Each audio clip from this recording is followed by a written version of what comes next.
सबका यहाँ पर आने के लिए बहुत बहुत शुक्रिया। जैसा कि आप देख पा रहे हैं, 2 घंटे पहले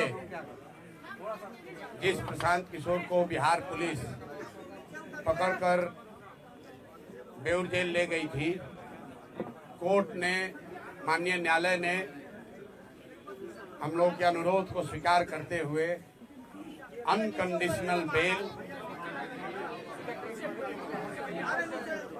कोर्ट ने अनकंडीशनल बेल दिया है, जिसकी वजह से मैं अभी 1 घंटा पहले वापस यहाँ पर आया हूँ और आपसे मुखातिब हूँ।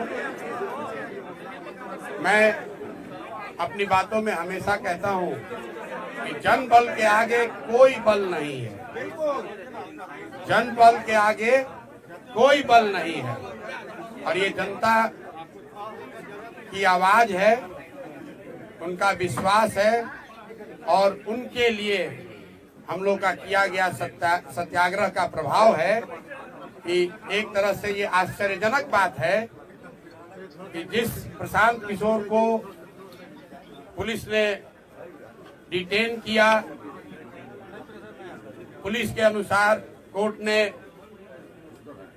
हम लोग को बेल कंडीशनल दिया। उस कंडीशनल बेल को हम लोगों ने, जैसा कि आपको मैंने पहले बताया, मानने से इनकार किया।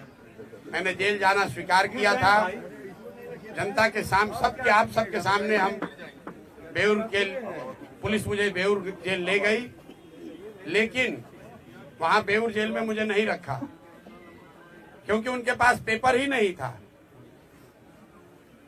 उनके पास, पुलिस के पास बेउर जेल में मुझे रखने के लिए पेपर ही नहीं था।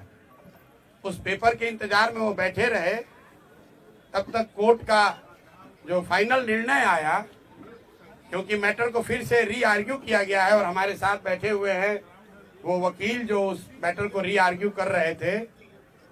कोर्ट ने हम लोग की बातों का संज्ञान लेते हुए अनकंडीशनल बेल दिया है, पुलिस पर टिप्पणी करी है और एक तरीके से हम लोगों की उस बात को वैलिडेट किया है कि गांधी मैदान में बैठकर शांतिपूर्ण सत्याग्रह किसी कानून का उल्लंघन नहीं है।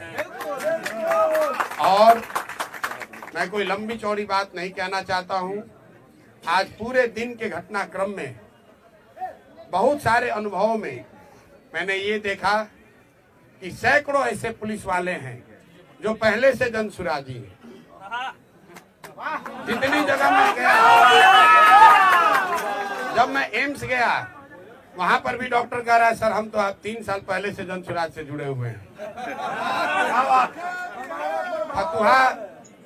फतुहा समुदाय, जैसा आपको मालूम है, एम्स के डॉक्टरों ने जब मेरा एडमिशन वहां नहीं कराया क्योंकि पुलिस के पास पेपर वर्क कंप्लीट नहीं था, पुलिस एम्स से निकालकर मुझे बाहर ले गई और 5 घंटे तक एम्बुलेंस में घुमाते रहे।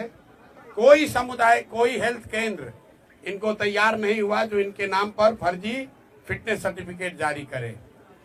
अंत में मुझे ये फतवा ले गए और मैं वहां के डॉक्टरों को सलाम करना चाहता हूं कि पुलिस के तमाम दबाव के बावजूद उन्होंने इनके कहने के अनुसार फिटनेस सर्टिफिकेट जारी नहीं किया।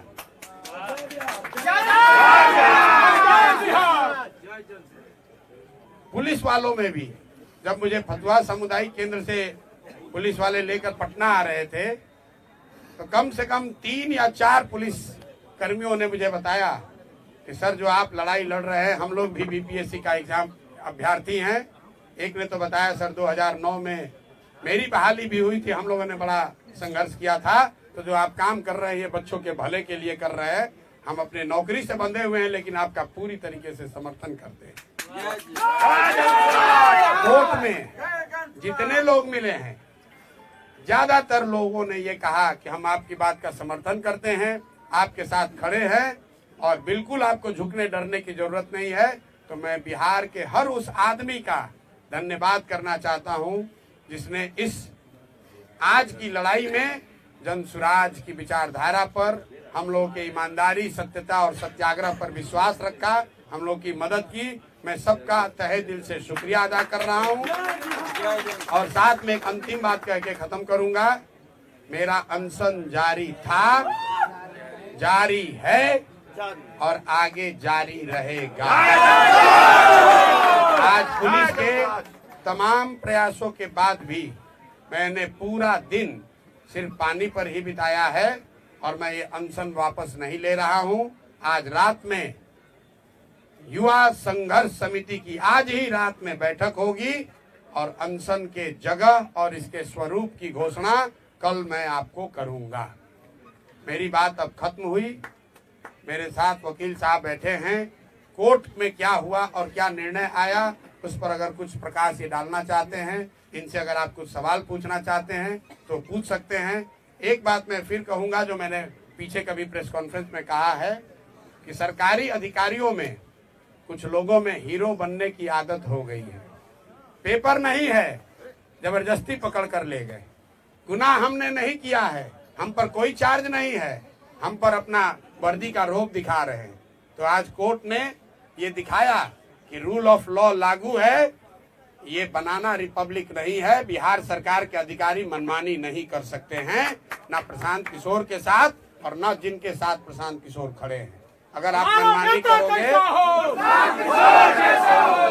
मनमानी करोगे तो कोर्ट यहाँ है और हम लोग कल ही अगले 2 दिन में जैसा पहले वादा किया है बीपीएससी के परीक्षा के लिए कल हाई कोर्ट खुल रहा है और कल नहीं तो परसों हम लोग हाई कोर्ट में मूव करेंगे और प्रयास करेंगे कि सत्याग्रह के साथ साथ जो लीगल सहायता बच्चों को दी जा सकती है और जो अनियमितता हुई है, जो लूट हुई है, जो बच्चों के नौकरियों को 100 150 करोड़ में 1.5 करोड़ में बेचा गया है, ये 1000 करोड़ से ज्यादा का घोटाला हम लोग चुप बैठने वाले नहीं हैं। इसलिए नहीं कि 1000 करोड़ रुपए का घोटाला हुआ है, इसलिए कि ये बिहार के सामान्य परिवारों के, गरीब परिवारों के उन बच्चों के भविष्य का सवाल है जो 3-3 4-4 साल हाथ तोड़ मेहनत करते हैं इस सपने और इस विश्वास के साथ कि मैं पढ़ूंगा तो मैं भी सरकारी नौकरी कर सकता हूं।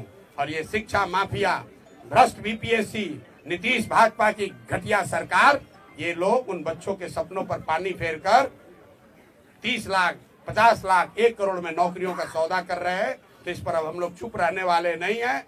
मैं सभी बिहार के छात्रों से, युवाओं से, महिलाओं से, समाज के हर उन वर्ग से अपील करना चाहता हूं जिस पर भी नीतीश के इस लाठी तंत्र ने अत्याचार किया है, आप आइए, आगे आइए, इनको झुका कर रहेंगे क्योंकि जन बल के आगे कोई बल नहीं है।